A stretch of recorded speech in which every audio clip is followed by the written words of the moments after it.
अस्सलाम वालेकुम जी, कैसे हैं आप सब? मैं ठीक, शुक्र अल्हम्दुलिल्लाह। दुआ करती हूँ आप भी माशाल्लाह ठीक-ठाक रहें, खुश रहें। चलें जी बिस्मिल्लाह करते हैं और अपनी वीडियो को करते हैं स्टार्ट अच्छी सी चाय के साथ। मेरी चाय वाइट है और उनकी चाय ब्लैक है। वो 2 पत्तियाँ पीते हैं, मैं वाई 1 पत्ती पीती हूँ और तेज़ नहीं पीती। तो अभी ना कल चावल और आटा लेके आए थे, तो मैंने कहा चलो आपके साथ शेयर कर देती हूँ। दोनों बॉक्स निकाल के किचन से लाई थी, किचन में लेके आई थी, तो मुझे कहती मैं खुद डाल देता हूँ। ये वाला आटा फर्स्ट टाइम लेके आए हैं। ऐसा ही आटा दूसरा था आशीर्वाद आटा, लेकिन ये ना थोड़ा बहुत महंगा है, थोड़ा नहीं बहुत ही महंगा है। ये 25 यूरो का 10 किलो है, 10 किलो। हाँ तो खैर आटा वो मेरे मियाँ की पता बात क्या, वो कहते हैं एक खाना खाना अच्छा होना चाहिए, इतना कमाते हैं, अगर हम यहाँ नहीं देंगे तो कोई बिल आ जाएगा, वहाँ निकल जाएंगे। जो पहले एक आटा था एलिफेंट आटा, वो 7 यूरो का था, फिर लिया 20 यूरो का, ये 25 का है। तो खैर अब फर्स्ट टाइम यूज़ करें, इसके बड़े अच्छे पराठे बनते हैं ना। तो ये चावल भी फर्स्ट टाइम लेके आई हूँ, लैला चावल है, क्योंकि मैं सवेरा चावल यूज़ करती हूँ, वो मार्केट में थे नहीं। तो ये वाले जो है ना, मैंने काफ़ी जो व्लॉगिंग करते हैं ना, उनसे सुना हुआ अच्छे चावल है, तो फर्स्ट टाइम मैं लेके आई हूँ। तो खैर मैंने अभी इसको ना फ़ौरन ही बनाने शुरू कर देने, ताकि इसका रिज़ल्ट आपके सामने ही आ जाए। तो ये 5 किलो का थैला था, तो कितने का 18 यूरो था, 18 यूरो लिखे हुए, हाँ। तो खैर मैंने कहा चलो कोई नहीं, हुन कि मजबूरी का नाम शुक्रिया, जिथों तक अगर चीज़ अपनी ना लभे फिर दूसरा ऑप्शन तो हुंदा ही। शुक्र अल्हम्दुलिल्लाह कि चलो मिल जाती हैं चीज़ें, बंदा ले आता है जहाँ हम रहते हैं, नॉर्मल कहाँ फिर दूर जाना पड़ता है। तो ये देखिए ऊपर लिखा भी हुआ है एक्स्ट्रा लॉन्ग लैला चावल बासमती। तो खैर मैंने ना चावल उबालने, मैंने कहा चलो मैं साथ ही ना बॉयल करती हूँ और उसका रिजल्ट भी आ जाएगा और आपको भी साथ ही पता लग जाएगा कि कितने के अच्छे चावल हैं और कितने नहीं। क्योंकि मैं सवेरा यूज़ करती हूँ, तो वो थे नहीं, तो मैंने कहा चलो अब ये यूज़ कर लेते हैं, कोई मसला नहीं, इसका भी रिव्यू सुना हुआ है अच्छा है। आज मैं किचन में ना एक दो हत्थां दे ना ढेर सारे काम करने ने, जिहड़े मैं तुहानू नाल-नाल विखाई जाने। पहले तो मैंने मशीन लगाया आटे की। अच्छा, ये जो आपको ऐसे-ऐसे चमक्के से नज़र आते हैं ना, ये जब व्हाइट चीज़ सामने आती है ना कैमरे में, तो फिर वो ऐसे ना हिलती मतलब वो चमक्के जैसे लाइट नहीं बंद होती पाकिस्तान उसका वो डिम होती है जैसे लाइट, वो डिम ये चमक्के मारती, कहती है ना माएँ कहती हैं बत्ती चमक्के मारन दी डिम है। तो ऐसे में जब कैमरा आता है ना वाइट चीज़ के ऊपर, तो ऐसे ये भी चमक्के मारने लग जाता है। तो खैर आटा मैंने लगाया, साथ मैंने मसूर की दाल थी उसको प्रेशर लगाया है, साथ मैंने चावल उबालने हैं, और बाहर आई थी, इतना अच्छा मौसम है, सच्ची मज़ेदार मौसम। शुक्र है अल्हम्दुलिल्लाह कि मुझे लगता है ये जो वीक है ना, ये वीक भी ऐसे ही रहना, ठंडा ठंडा मिट्ठा मिट्ठा जिहा मौसम, ना कोई ठंड लगदी है ना गर्मी लगदी है, कि दरमियाना जो होता है ना अक्तूबर वाला मौसम, वो वाला मौसम हमारी तरफ चल रहा है। तो बड़ा ही मज़ा आ रहा है। तो खैर मैं बाहर आई थी, तो अभी अंदर चलते हैं, जाके मशीन का आटे का हिसाब किताब देखिए कितना कुवे। अभी तो मशीन चल रही थी, तो उसको ज़रा 3 पे लगा के ना स्पीड अच्छी करेंगे। मुझे किसी ने कहा था कि जो आपका प्लास्टिक वाला बॉल है, इसके अंदर आटा अच्छा गूँधा जाता है, तो मैं तो यही यूज़ करती हूँ। स्टील वाला भी मैंने कभी लिया नहीं है, वो भी अच्छा है, ये नहीं कहूँगी कि वो नहीं अच्छा है, क्योंकि मैंने कभी वो यूज़ नहीं किया। तो मैं यही यूज़ करती हूँ, ख़राब भी होती तो मैं यही वाली ले आती हूँ, मैंने कभी चेंज की नहीं है, तो मैं इसी के साथ आटा बनाती हूँ। अच्छा, मेरे मियाँ अब किचन में आ गए, तो तुसी किचन का हाल चाल वेख लियो, कि हेल्प तो करवाते हैं, ये बात नहीं है, लेकिन ना खलारा आले दुआले उन्होंने वो पाना है। तो खैर पिज़्ज़े के ना एक पूरा एक पेड़ा पड़ा हुआ था, मैंने कहा चलो मैं अपने लिए बनाती हूँ दाल चावल, और लुकमान भी खाएगा दाल, बाकी छोटे बच्चे जो होते हैं ना, छोटी दुनिया, उनके लिए बनाऊंगी पिज़्ज़ा। तो सॉस भी थी, सारा कुछ थोड़ा थोड़ा था, लेकिन वो चीज़ क्रश करने वाली थी, वो इन्होंने मेरी हेल्प कर दी है। अब आफिया मेरे साथ आ गई हेल्प कराने के, थी वो ज़रूर आती किचन में, हेल्प चाहिए मम्मा, तो फिर मैंने उसको इस पे लगा दी कि चलो आप चीज़ें ऊपर ब्रश मारो और चीज़ें आप ऊपर डालो, पिज़्ज़ा आप रेडी करो ना।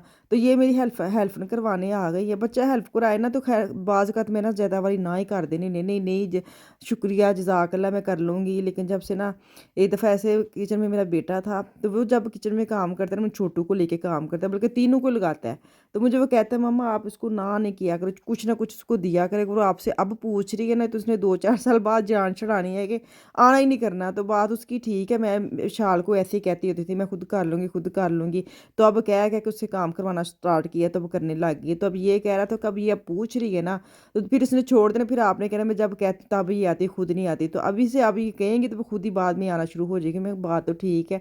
तो अब इसके बाबा इसकी हेल्प करा रहे, मैं साथ अपने दावल चावल दे दाल दावल चावल आए हाय हद मुक्की पे मेरी मैं अपने दावल चावल देख रही तुम अंदाजा लाओ मेरे अल्फाज आ, मैं तो उर्दू दी सत्य उर्दू तो की पंजाबी का भी सत्यानाश कर छड़ने तो खैर कोई नहीं, जिंदगी है ऐसे ऊंच नीच आती रहती है, ਉਹਨੂੰ ਦਿਲ ਤੇ ਨਹੀਂ ਲਾਣਾ ਚਾਹੀਦਾ ਨਾ ਐਡਾ ਗੌਰਨੈਸ ਆਪਣੇ ਆਪ ਨੂੰ ਤਜਰਬਾ ਕਰਨਾ ਚਾਹੀਦਾ, ਜਿੱਥੇ ਜੋ ਆਂਦਾ ਬੋਲ ਦਿਆ ਕਰੋ, ਸਮਝ ਆਣੀ ਚਾਹੀਦੀ ਅਗਲੇ ਇਨਸਾਨ ਨੂੰ ਨਾ। तो ख़ैर मैं इनके तमाशे थे, मैं ये देख रही थी आफ़िया को कि आपने मेहंदी लगाई? कहते नहीं मैंने पेंसिल के साथ लिखा है। तो मैंने वही कह रही थी मेहंदी तो किचन में पड़ी हुई है, तो जब भी लेनी तो मेरे से पूछ के लेती है, तो इसने कैसे कब लगा ली है। तो ख़ैर अभी मैं बर्तन ये जो आटा वाला था बाउल और वो सॉस वाला, ये मैंने मशीन वैसे चलाई हुई थी, मैंने कहा चलो इसको हाथ के साथ साफ़ कर लेती हूँ। ऐसे ना ये सिंक में बर्तन पड़े हों, जब आप कुकिंग करते हो ना फिर बड़ी काली पड़ती है दिल को ना। मेरे ये था कि मैं साथ साथ ना किचन को साफ़ करती जाऊँ। और जब मेरे मियाँ साथ हो ना, हेल्प तो बड़ी कराते हैं लेकिन और भी आले दुआले बड़ा खलारा पा रहे, फिर मुझे और ज़्यादा स्पीड पकड़नी पड़ती है। तो खैर मेरी हेल्प आज वो करवा रहे हैं वीडियो बनाने में। बाकी काम करने में खुद कर लेती हूँ, उनको मैंने बोला है अल्लाह दा वास्ता है बाकी मैं काम खुद कर लूँगी, पकड़ने में थोड़ा सा हेल्प करा दे मुझे बार बार। वो आपको पता है वीडियो बनाते वक्त ना आपको कैमरा बार बार सेट करना पड़ता है, बार बार उसको ट्राईपॉड पे लगा के उसकी फोकस करवाना पड़ता है चीज़ों पे। तो अगर आपके मियाँ या बच्चा कोई हत्थे चाढ़ जाए ना, फिर उन्होंने कैमरा फड़ा रहे कि तुम और कुछ ना करो, बस खलो के मेरी वीडियो बना दो थोड़ी जी, ताकि मेरा काम जल्दी हो जाए। क्योंकि वीडियो अगर खुद बनाते हैं, सारा कुछ खुद करना होता है ना, फिर बड़ा ही टाइम लग जाता है किचन में। तो अगर कोई आपकी हेल्प करा देता है वीडियो बनाने में कम से कम, तो फिर तो आपका फटाफट काम ख़त्म हो जाते हो। तो वैसे भी किचन में इतना खड़ा हुआ भी नहीं जाता। तो खैर चावल उबालने, इसको मैंने देखे मैं आपके सामने वाश कर रही हूँ, मैंने कोई चावल नहीं भिगोने, कुछ नहीं भिगोना। जो मैं जैसे मैं बनाती हूँ ना, मुझे ये तो मैं वैसे ही बनाने शुरू करूँ, मुझे वो तजर्बा है ना कि मैं पहले 2 घंटे चौल भे के रखता। मेरे से इतना टाइम वेट होता नहीं थी। आनन फानन काम करने वाले इंसान आ। तो मैंने अब ना 1.5 कप मेरे चावल थे और मैंने तकरीबन 2 कप एक्स्ट्रा पानी डाला है। जैसे 1.5 से 2.5 3.5 कप मैंने पानी डाला है ना, 2 कप एक्स्ट्रा। साथ साथ पिज़्ज़ा भी वेखना वे ना, ऐ ना होए पिज़्ज़ा ही साड़ सुड़ जाए। तो पिज़्ज़े के साथ साथ मैं और भी बड़े कम छेड़े होंगे, मेरा केड़ा एक कम ने। तो खैर गर्म मसाला ना मैं दाल में डालने लगी तो वो ख़त्म हुआ था। मैंने कहा चलो जेड़ी जेड़ी चीज़ है उन्हीं में पीस रही, मैंने सारी बास्केट बाहर निकाल के रख ली थी। मैंने कहा चलो मसाला भी पीस लूँगी और मसाला बॉक्स वाला जो मेरा बॉक्स है ना उसको भी मैं क्लीन कर लूँ। काफ़ी खड़कते हैं जो काम आपके रहते हैं ना, बड़ा दिल करता है काम कर ली वो अगे दिन पाई जायदा। तो मैंने खैर गरम मसाला पीसने लगी थी, इसी चक्कर में मैंने बॉक्स बाहर निकाल दिया। मैंने कहा इसी चक्कर में उसको भी मैं साफ़ कर लूँगी, नहीं तो मैं फिर वापस रखता ना, फिर कल तो गल पै जानी है। ये देखिए बड़ी प्यारी खुशबू आ रही थी। अब इसके अंदर फ्रेश गरम मसाला डालूंगी और दाल हो गई मेरी डन। मसूर की दाल बनाई है प्रेशर लगा के, लहसुन थोड़ी छोटी सी मैंने प्याज डाली थी और नमक मिर्च हल्दी डाल के ना मैंने प्रेशर लगाया हुआ था। और जैसे प्रेशर खोला है, दाल ऐसे मलाई वांगू हो गई, घुल मिल गई। और साथ में चावल बॉयल कर रही हूँ और साथ पिज़्ज़ा निकालूंगी बाहर। पिज़्ज़े को ऊपर से निकाल के भी मैंने नीचे रखना है ताकि नीचे से भी पक जाए ना। तो तुहानू मैं नाल चीज़ां विखाई जानियां ताकि तुहानू पता लगे कि मैं किचन च अज लगी है। मेरा अद्धा पचद्धा मेरा दिन ना किचन में गुजर गया है। कुकिंग करते वक्त आपको कोई और काम छेड़ लेते हैं ना, तो फिर आपका टाइम बड़ा जाता है। नहीं तो मैं अगर दाल चावल बनाने हों या पिज़्ज़ा ओवन में डाल के मैं जाकर आराम से सोफे पर बैठ सकती थी, लेकिन उसके साथ मैंने ये वाला काम स्टार्ट कर लिया ना, तो मेरे पास टाइम ही नहीं बचा। मैंने कहा चलो कोई नहीं, ए भी तो करना ही ना। तो खैर अभी मसाला जो बॉक्स है ना उसके अंदर से सारी चीज़ें अलग अलग करूँगी। ए भी तो देखो ना जुआ कड्ढन वाले हिसाब हो गया।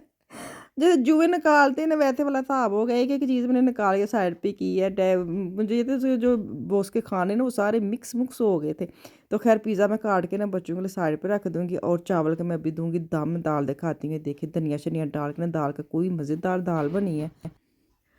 चलिए जी, मुझे बात करते करते ना खांसी शुरू हो गई थी। मैं अब पानी शानी पी के ब्रेक लेके वापस आई हूँ। मैंने कहा वॉइस ओवर कर लूँ, रहती रह ही जानी। अच्छा जो मिक्स हुआ था ना सारा, इसको मैंने ना निकाल के ना मैंने सोचा था कि चलो इनको मैं ना पीस लूँगी, लेकिन मुझे ऐसे लगा जैसे ना साफ़ नहीं है। मैंने इसको फेंक दिया, मैंने कहा नहीं रहने दो, अब बॉक्स को साफ़ करूँगी। और बाकी मैं बास्केट भी बाहर रखी है। जो मेरे मसाले होते हैं ना हाफ हाफ, उनको मैंने ऐसे लगा के ऊपर क्या कहते हैं उसको, जिप लॉक हो गए। जिप लॉक बैग तो नहीं है खैर, ऊपर मैंने वो पूनी टाइप जो लास्टिक होती, लास्टिक नहीं रबड़, इनको चढ़ा के ना तो मैं ऐसे रख लेती हूँ। बड़े सेफ़ रहते हैं ना, पता होता है कि सारे जो खुले पैकेट हैं वो इसमें है। तो ये मैंने ऐसे रखे होते हैं, इसको मैं निकालूंगी और इसके फिल करूँगी सारे बॉक्स को ना। अब मैंने कहा आज मैं ये कर लेती हूँ और कल या परसों फिर मैं जो मेरे पीसे मसाले होते हैं ना, जो मेरे स्पाइसेस वाला बॉक्स, उसको मैं कल क्लीन करूँगी। वो भी बड़ा कुचर पुचर हुआ है तो मैं उसको भी साफ़ करना है। चलो जी फ़ोन आ गया, फ़ोन सुन लो फिर मैं आती हूँ। चले जी फ़ोन सुन के आ गए, तुसी है ना क्या सुन के हो, क्योंकि मैं ऐसी हूँ, जो मैं सामने हूँ वो ही मैं आपको दिखा देती हूँ। मैं अब क्या कट करके फ़ोन की बात कटूँ, जो है आपको पता जब आप काम करते हो ना उसके अंदर फ़ोन आ जाए ना, अब जो फ़ोन सुन जब मुझे फ़ोन करते हैं ना उस टाइम, अब उन्होंने करना छोड़ दिया बेचारों ने। उन्होंने यही होता है कि वॉइस ओवर ना कर दियो। अब मैं उनको सफाइयाँ देती होती, नहीं नहीं आप कर लिया करें, इतनी टाइम पे तो मैं फ़ारग होती हूँ। तो बेचारे मेरी बात मेरी वीडियो देखते और फिर फ़ोन नहीं करते, डरते ना कि कितने वो काम ही ना कर दिए हुए। तो खैर ये तो मेरी आपको पता नेचुरल है, ये तो मैं नॉर्मल आपके साथ हर चीज़ शेयर कर जाती हूँ। मेरे से वो दिखावा शो ऑफ नहीं होता कि मैं आपको दिखाऊँ हम वैसे जो हैं वो हैं। अब क्या करूँ मैं, क्या कितना कुछ छुपाऊँ। तो खैर फ़ोन आ गया था तो वो सुना है। तो अभी मैं आपको ना अपनी प्लेट सैੱਟ करके ਦਿਖਾते हुए ਤੁਹਾਡੇ ਮੂੰਹ 'ਚ ਪਾਣੀ ਨਾ ਆਇਆ ਤੇ ਤੁਸੀਂ ਕਿਉਂਕਿ ਬਾਜੀ ਤੁਸੀਂ ਕਿਹੋ ਜਿਹੇ ਗੱਲਾਂ ਕਰ ਜਾਂਦੇ ਤੇ ਕਿਹੋ ਜਿਹੇ ਕੰਮ ਕਰਦੇ हो कि ਸਾਨੂੰ उठना पैंदा है। खैर क्योंकि मैं खुद ऐसे किसी की वीडियो देखती हूँ ना फ़ौरन वो चीज़ बनाने लग जाती हूँ। तो ये देखिए दाल इतनी मज़े की बनी थी, मलाई वाली दाल नहीं होती वैसे वाली बनी थी। तो साथ में लूँगी अचार, साथ में लूँगी प्याज। मेरा दिल करता हरी मिर्च भी लेने के, लेकिन वो मेरे पास थी नहीं। तो ये वाली जो है ना दाल और चावल, इसका खाने का जितना मर्जी आप खाना खा ले, लेकिन सादे खाने की जी मज़ा है ना वो किते भी नहीं है। और तू फिर दाल चावल होन तो दाल चावल तो वैसे साढ़े मतलब सारिया भैनों की कमज़ोरी है ना, की करिए फिर। चले जी, मैनू दो इजाज़त, वापस आऊँगी कल। अल्लाह हाफिज़।